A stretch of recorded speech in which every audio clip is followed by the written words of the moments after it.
मैं सोचा था कि एक चाट कॉर्नर खोला जाए। रिटायर्ड लाइफ ऐसी ही होती है, स्लो और लंबी, लग जाएगी आदत।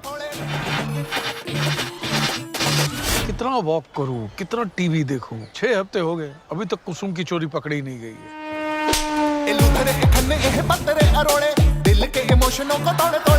चाचा जी, वो जुम्बा क्लास का क्या हुआ? कितनी बार बोला है कोई ढंग का ड्राइविंग कोर्स कर लो, योगा स्टार्ट कर लो। द ग्रेट डेन, इतना बीबा बीगल, प्रेस्टीज वाला काम है डॉग वॉकिंग। ऐसा वैसा मत समझियो।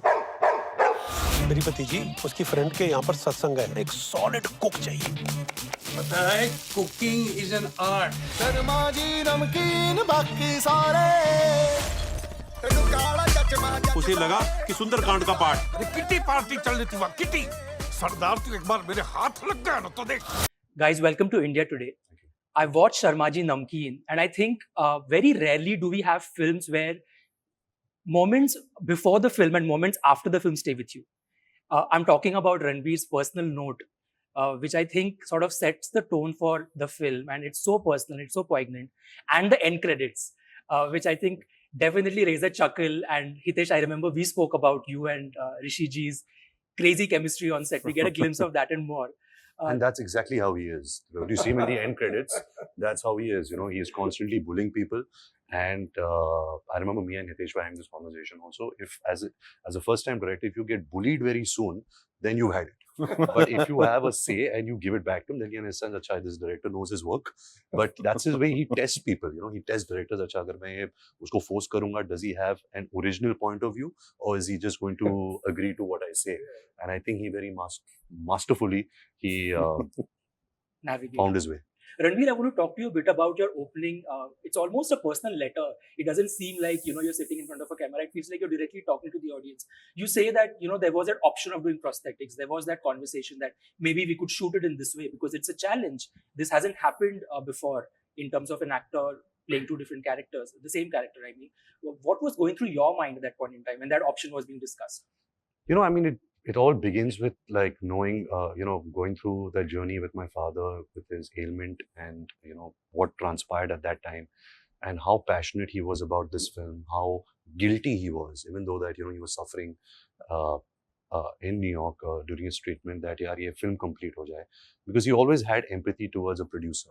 That somebody has put in their money, somebody has entrusted me with a film and character, and I hope that this film completes. And I have so much of respect for Ritesh that even after whatever happened, he still wanted to present to the world his last film. He didn't lose hope. Ritesh Sidhwani is a very big producer in the film industry, and he could have taken a hit of shelving this film and just letting go. But I'm very grateful that he completed my father's last work. I remember when I came back from a shooting schedule, we sat together, we discussed how will we take this forward. I sent him some pictures of mine.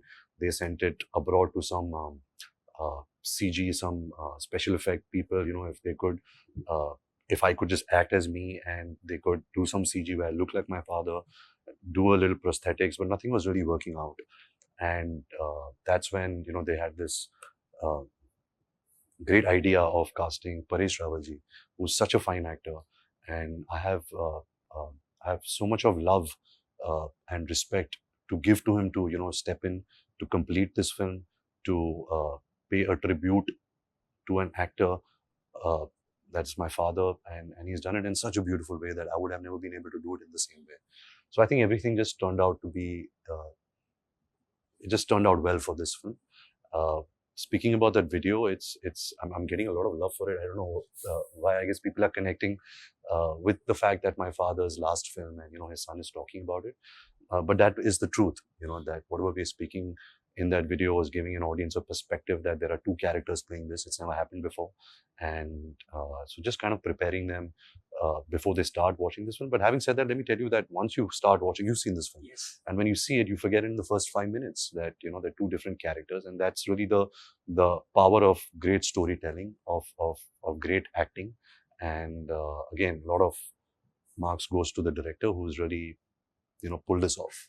What stays with you after the film is that smile on your face just to watch Rishi ji again in his element, Mhm. because he doesn't feel like he's playing a character.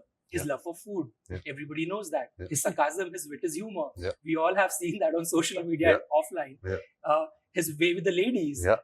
those kitty party scenes and him flirting, all of that feels like this is true blue Rishi Kapoor. It's a true shade of him, yeah.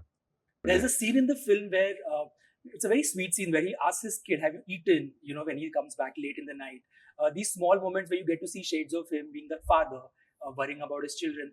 Ranbir, I want to jog you back a little bit in time and take you to Savaria. How was he as a critic? I mean, obviously, what was his reaction when he saw you first on He screen? was a very harsh critic of mine. Like, he never ever appreciated me on my face. I don't think he understood my choices. Like, he was always worried that he kar kya raha hai. I remember on the 7th or 8th day of the shoot of Savaria, he came on set. And you must be knowing the sets of Savaria.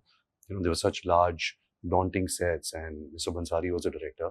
And he took me to a corner. This is my 7th or 8th day of shoot, so I'm also like really nervous, and my father's taken me into a corner. And suddenly he asked me a few questions. He said, "Ke ye itna andhera kyun hai?" I said, "Papa, it's a story of nights." He said, "Acha, itna bada set hai, lekin log kahan hai?" I said, "No, Mr. Bansari is trying to do a different style. There's just two of us walking alone on the streets." He's saying, "Bridge itna low kyun aur aap aise jhuk ke kyun jate ho board se?" So he asked me all these questions, and I'm wondering, why is he asking me all these questions? And then after 5 minutes, he took my mother to a corner and said, "Mujhe nahi lagta ye picture chalne wali hai." He said, "You cannot alienate people of place and time." And so he had that instinct.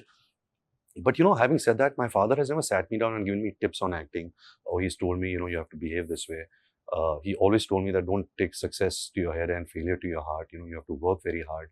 So I've imbibed the qualities of chasing the process, of being good at your work, being disciplined, and all of that.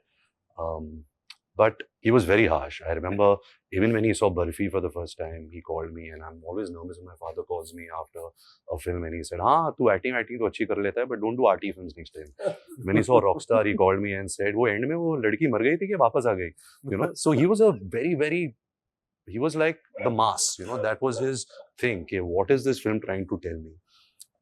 Of course, when Sanju released, he was very proud that the film did well. He was very proud of my work, and I think that sense of acknowledgement from him means the world to me. Because being such a harsh critic of mine, when he finally liked something, it means something to you. And I will never ever forget it. In my phone, the wallpaper on my phone is a picture of that he sent me when he was traveling back from Mauritius. He was having a drink on the flight, and he did a cheers to me and said that I'm very proud of you. And so moments like that, really matter.